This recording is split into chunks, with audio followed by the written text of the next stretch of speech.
नमस्कार दोस्तों, स्वागत है हमारे चैनल थिंक टैंक इंडिया पर। थिंक टैंक इंडिया पर मैं डॉक्टर वसुधा और मेरे साथ मेरे को-होस्ट डॉक्टर अर्पिता आपको स्वागत करती है। आज की जो बात करने जा रहे हैं, हम बात करने जा रहे हैं नालंदा के बारे में। हमारा पुराना एक धरोहर बोल सकते हैं नालंदा। हमारा कल्चर, हमारा एजुकेशन, हमारा विरासत है नालंदा। लेकिन वो नालंदा 12th सेंचुरी में एक तुर्की आक्रमणकारी बख्तियार खिलजी द्वारा पूरी तरह से डिस्ट्रॉय किया गया है, ध्वंस किया गया उस नालंदा पर।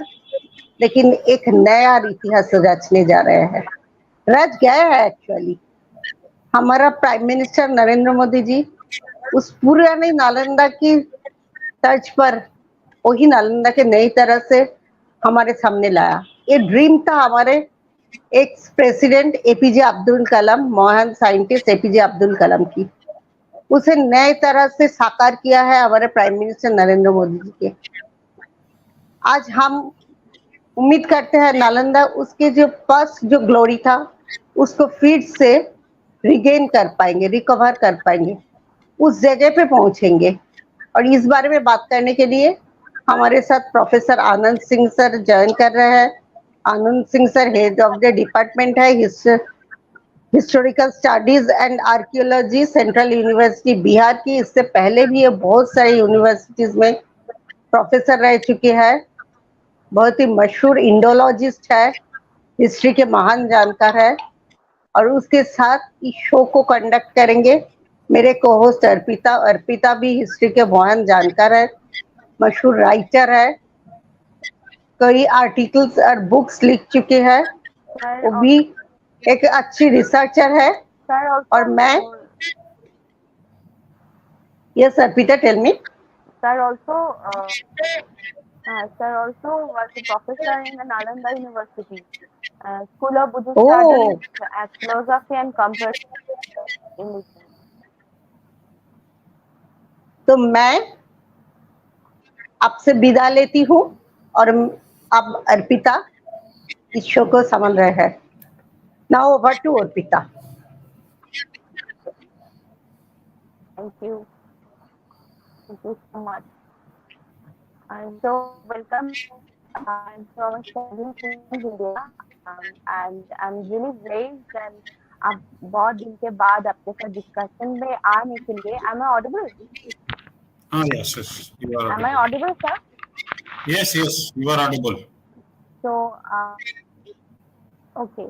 So, बहुत दिन के बाद आपके साथ डिस्कशन पे आने के लिए, जो आज इतिहास बनने जा रहे हैं फिर से हमारे देश की, तो उसके ऊपर आप एक बुक लिखे हैं, the glorious past of India, Nalanda.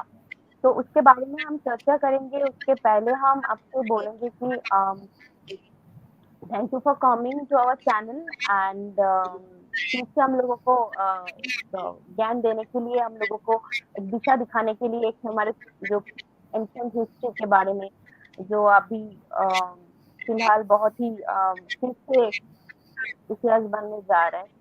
So welcome sir to our channel Think Tank India.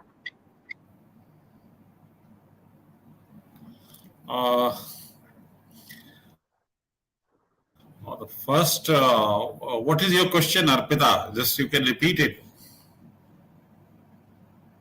तो मैं कहना चाहती हूँ, आपका जो बुक्स आया है जो नालंदा के ऊपर, ग्लोरियस पास्ट ऑफ इंडिया, उसके बारे में आप थोड़ा सा डिफाइन करेंगे, आप कैसे उसको डिफाइन करेंगे?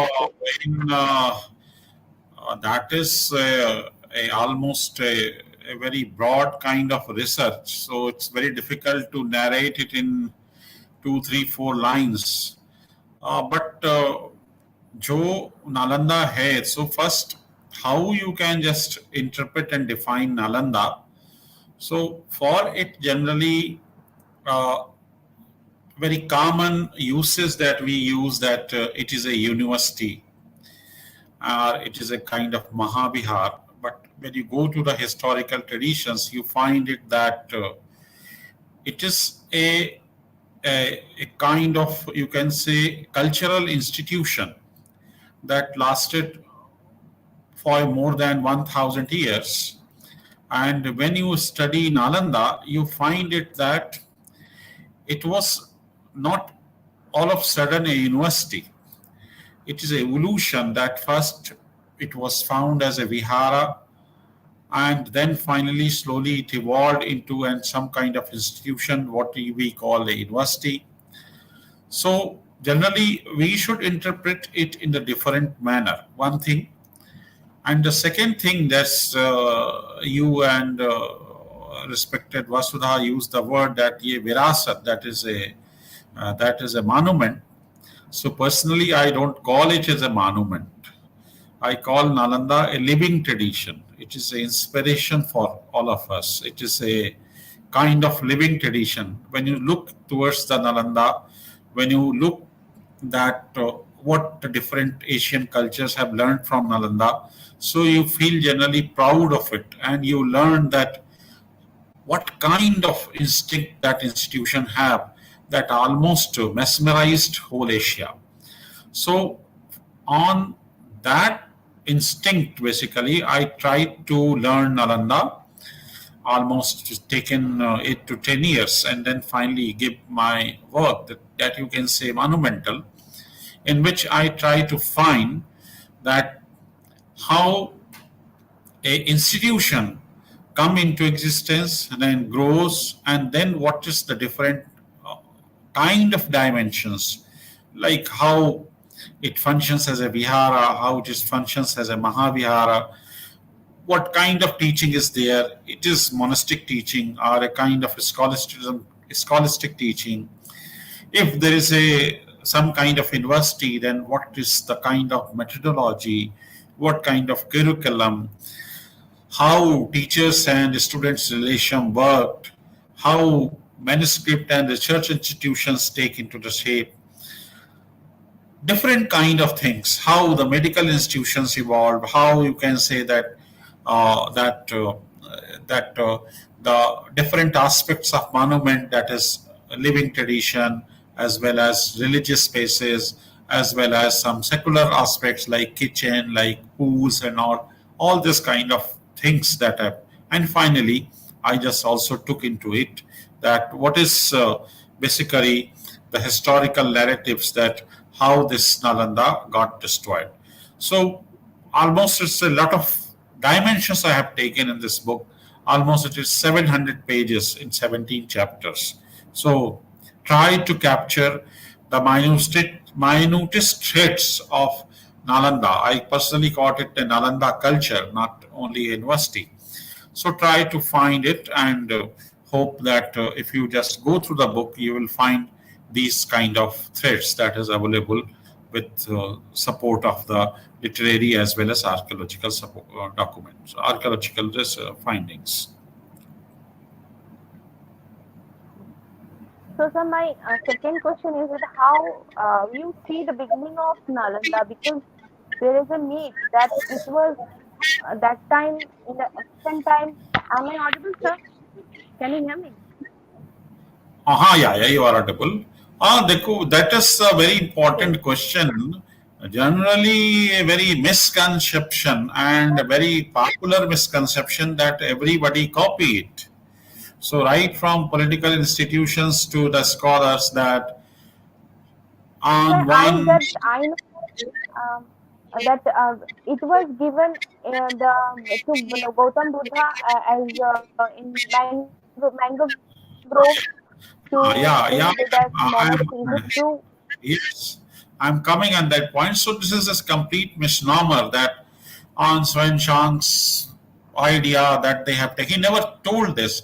That on the basis of that people say that it was directly founded by uh, Kumar Gupta, or Sakraditya was his title. So this is a complete misnomer. It was not a spontaneous development. It has a very slow evolution. Definitely, the institution that what people call it university, that is started taking shape in the early centuries of the Christian era.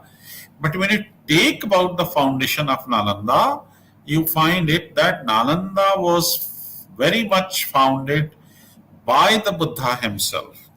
It was well documented history and also supported by archaeological documents.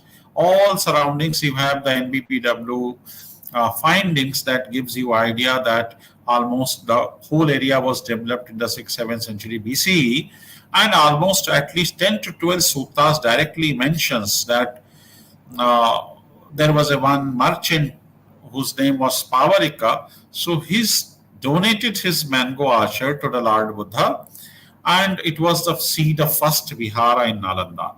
And on many occasions, Buddha stayed in that monastery and preached some of the very important sutras, like Kevata Sutta, very popular and very important sutta in Buddhism. It was preached there in the Nalanda. So many suttas. So definitely it's a complete misnomer that you call it that it was established in the 5th century Common Era. Its seat, its foundation was in the 6th century BC, and at that time it was a vihara. It was what you say that gives you learning of monastic tradition.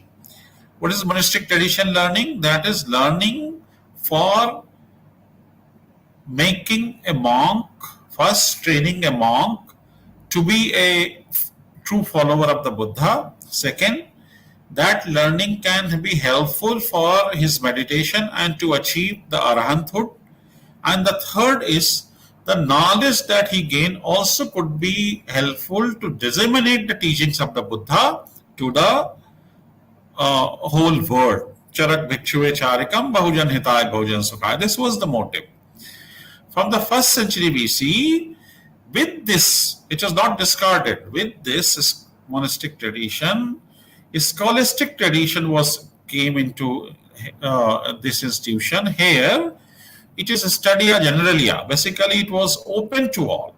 It was open not only for the monks, but also for probably it is for the lay people that they can come not only for the monastic training, but for higher kind of learnings.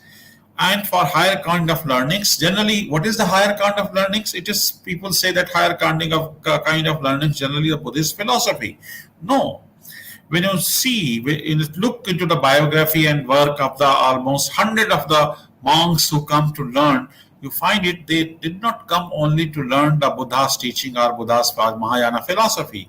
They used to come to learn the teachings and philosophy as well as number of other things like medicine, like surgery, like astronomical calculations, so many, like branch making, like sculpture making and all. So almost it's a kind of, so there is you can say that division from 6th century BC up to 1st centuries of the Common Era, it was dominantly or purely a monastic tradition, and from early centuries it started taking shape of institution that was just disseminating the scholastic knowledge, and from here you can call it that it is the shaping of a university that you call Nalanda University.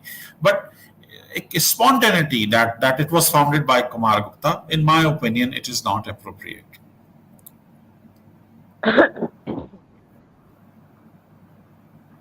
So, sir, there is a myth, I'm using the word myth, that the student have been taught that from the school to high studies that there was 10,000 teacher and 10,000 students and 2,000 teachers. What's your views on that? Yeah, here also it's a very good question. There's a lot of questioning, especially by the Western scholars. Like there is a small periphery that you excavated, almost 1 to 1.5 square kilometer. So how you can just put 10,000 students in a small periphery? So two very important things.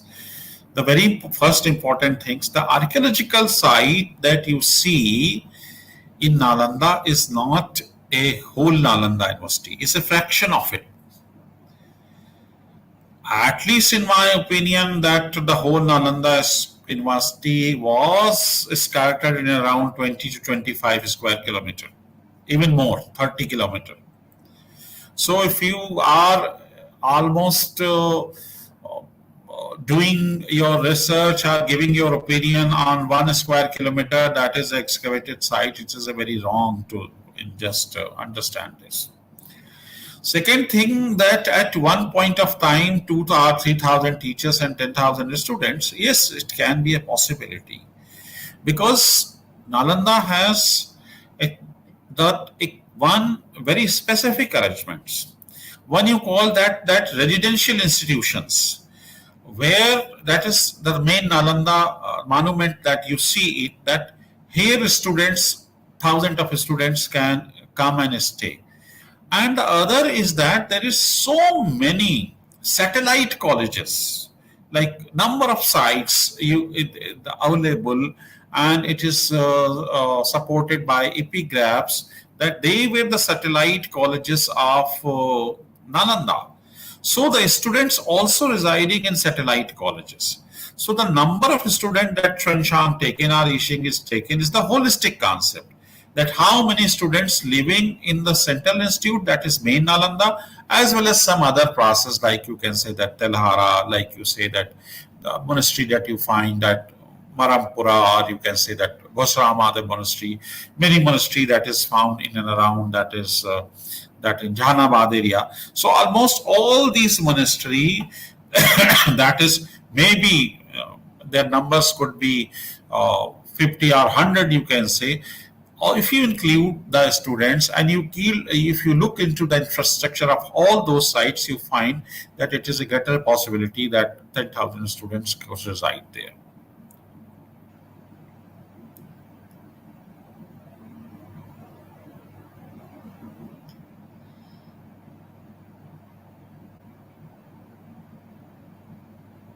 I hope due to some technical problem, Arpita is not online.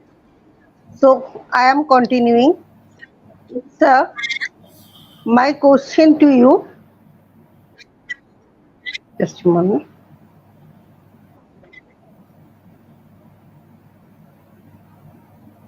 Sir, my question to you,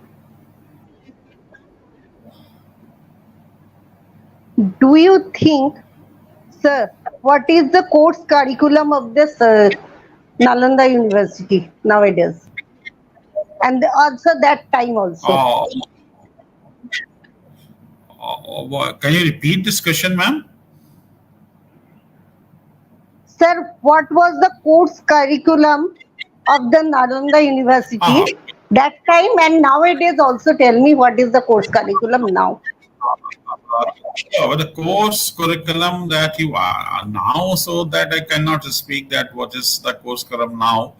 But in the ancient, there is some very speculation that 6-7 subject is given, that Shabda Vidya was there, Vyakaran is there, so it is taught.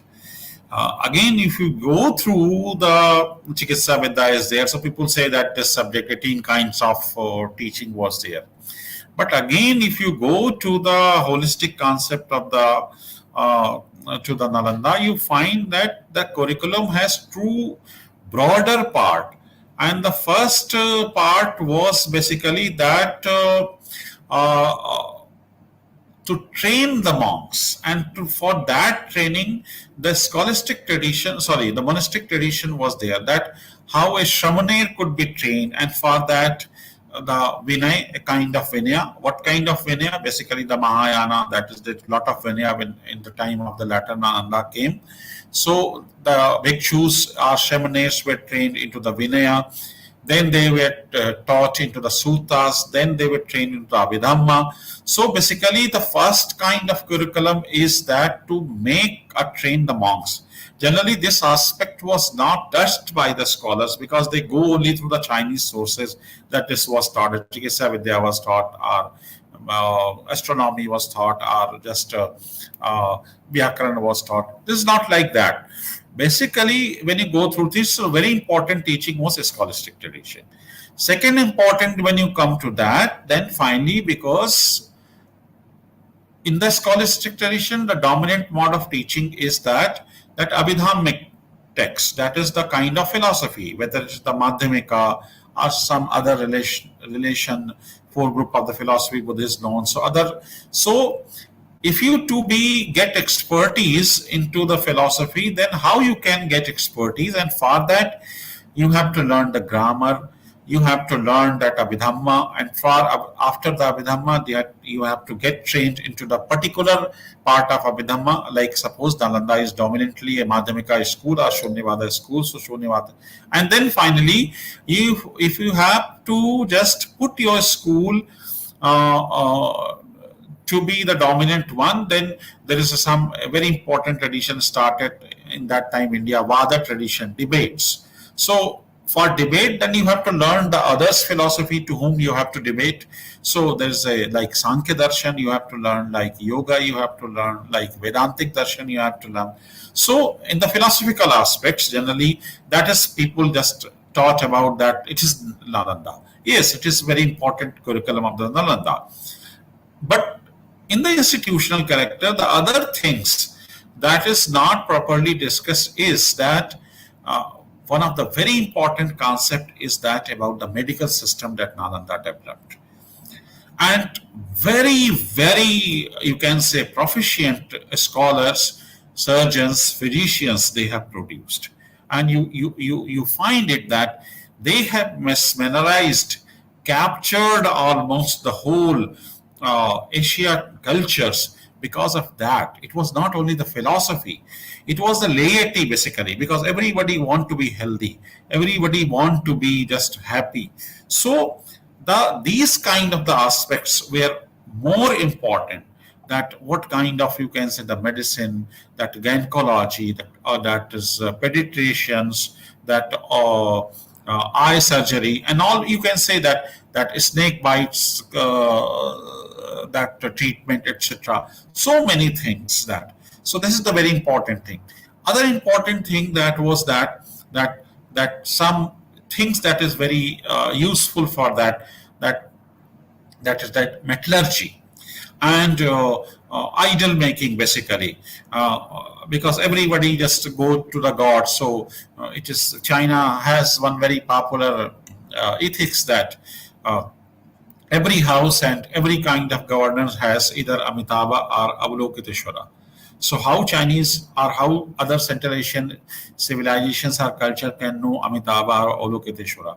It would be trained and first time molded into Nalanda. So these kind of things. So the curriculum generally discussed as a philosophy, no, it can be in the three very important parts we can divide. Is that very first is that a monastic tradition, basic training for the monks, and to train them would be a good monk. And the second is that philosophical contribution, and third is that the things that is used for civilizational benefit. So we generally I personally just found it, this is that three important categories. And it was not only taught, it was researched, it was collected, it was written, it was stored, and it was disseminated. So this is the very important thing. Anybody can come Nalanda library and can finally copy the manuscript and can take to their own country. So this is the very important thing. There is no, you can say like modern universities, that there is no charges for that.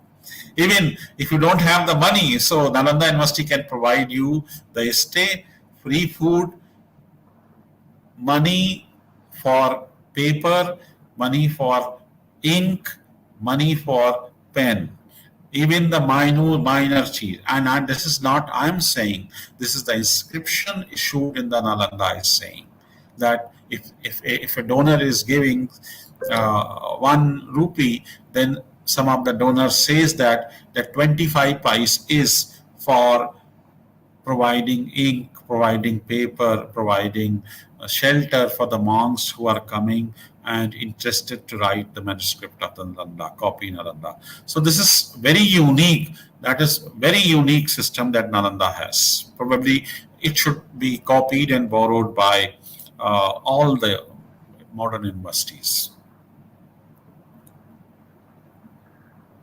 So, being enlightened and uh, feeling like class फिर से हम लोग classroom lecture सुन रहे हैं आपका बहुत दिन के बाद. So sir, my next question is to how it affected the different Asian countries. That how we actually you say that Buddha has trained the monks not to be only arhat. It is not simply that you became the monk and achieved arhathood and sit and enjoy food. It is not. The very important thing is that as soon as you evolved yourself, your duties and responsibilities would be higher. So he has given it that charak bhikshuve charikam bahujan hitaya bahujan sukhaya. Almost your work is that finally when you became arhat, when we evolved, moved to the society, and finally interacting with the people, and you have to work for the benefit of the civilization. So as soon as the monastery started growing, and you say that after 100 years of Mahaparinirvana of the Buddha, the Buddhism almost touched the Iranian border. And about 200 years after that, almost it's mesmerized almost the Chinese and then adjoining civilities and the cultures almost. And 4th, 5th century almost, majority of the Asia, including Central Asia, generally people don't talk about it. Central Asia, that is whole, you can say that Mongolian region, Uzbekistan, part of Tajikistan, the whole China, and then finally East Asian nations, Korea, Japan, almost, and then finally Southeast Asia, that is the dominant. Almost Buddhism, you can say that became hugely popular across the culture. So what was the reason for that? It was not simply a worshipping. Worshipping, it is also that they are carrying the legacy that how a common people survived and became prosperous. The Buddha as a god was popularized because they will not only just give you the idea to meditate and become arhat, but they have the idea that can make you happy in this world and possibly in the other world. So this kind of things, how it is this? Because they will give you some kind of regulatory habit. They are just provided some kind of protection, like Mahayana and the Vajrayana, through kind of medicine. Again, very important thing. Second is a kind of ritual they evolved, basically protecting the common things, like they are helping in the agrarian business, they are helping in the economy. So almost say that they have almost institutionalized the things that almost attracted the people across the Asia. It was not simply, you can say, the teaching only, that is the religion. The other part, basically you can say that the secular aspect of the religion was more important and more helpful. So that became that very popular. Like you see that when you learn about the Xuanshangs, so many food habit that Xuanshang learned. I just give you very important example about jaggery, gur. So honey stone, that is very popular in China and East Asian region. So basically when Xuanshang was coming and from Nalanda, he was going to meet some person in the Gaya, Mahabodhi temple. On the way, finally, he feel thirsty, and finally, gur was somebody is making, so he come and finally he took some jaggery, and so he found that very interesting. So he said that, what is this? And he was so mesmerized with that, so he requested the Mahabodhi chief to give him few monks, and also just request the technician that, and he has drafted the machine for that. That is Kolu, we can say that and then finally he sent it to China and to train the people that how you can manufacture the jaggery. So you can say that some of the many important threads that we have to learn. What kind of things, living tradition that they can carry. Medicine is the very important thing, and medicine was not only for the sick. The very important thing is that how you have to be healthy. So these kind of the things Basically, the cultural notion was reciprocated, that was carried by Indian monks and reciprocated by the other Asian monks. That was the main strength, that whole China, whole Asia was mesmerized by Buddhism and Nalanda culture.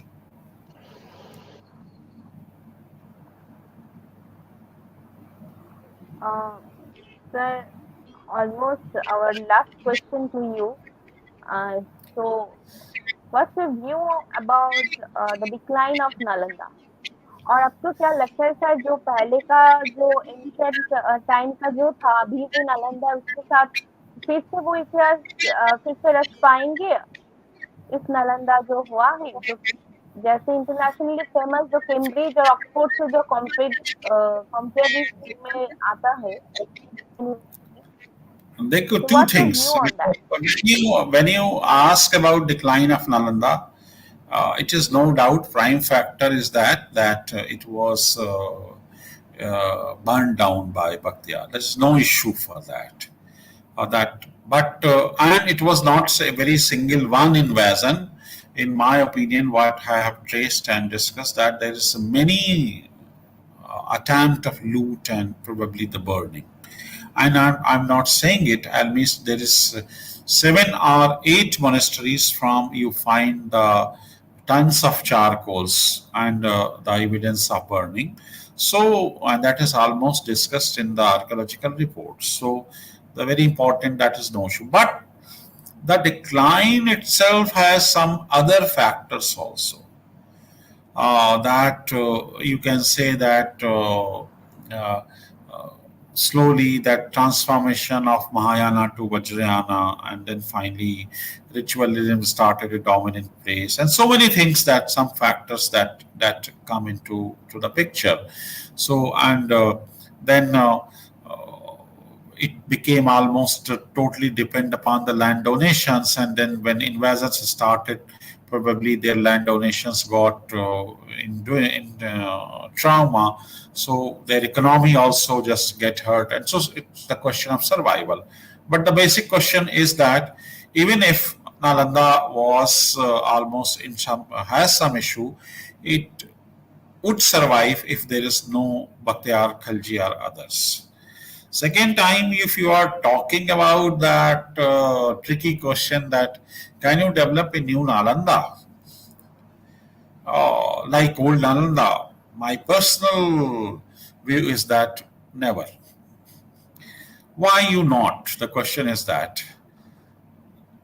The first thing is that yes, you can take inspiration from Nalanda, and if you only can take inspiration from Nalanda, you can be a world leader, no doubt.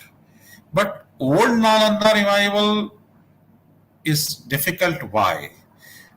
Nalanda was developed and founded by the persons who has given their whole life to the institution. They don't have the bibi bacha. They don't have to earn bread. So here majority professor first seeking job and then finally started thinking about the research papers. So this is naked truth that we have to follow. Nalanda, many people, Nagarjun, he was living in the isolated hills of the Andhra Pradesh. He used to think, he discarded everything, started moving on food. Is many modern professors have such kind of courage? If such kind of courage is there, they will develop the Nalanda like that. They don't have.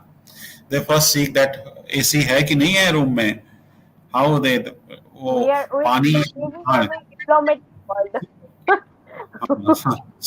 So the question is that how can you say the old Nalanda institution is founded and developed on the sacrifice? Sacrifice is not the self-sacrifice. They have given everything what they have to develop it. If you have such kind of zeal, you can revive it. Otherwise not. Very simple. I am very articulate on that. But if you can take inspiration, then you can be a world leader. That is also a truth. So I hope you can understand my vision on that. I am articulate, much articulate on that. Thank you so much, sir. मैंने पहले भी कहा, it's feeling like फिर से classroom में पहुंच गए, like before जैसे क्लास में क्लास किया था आपका.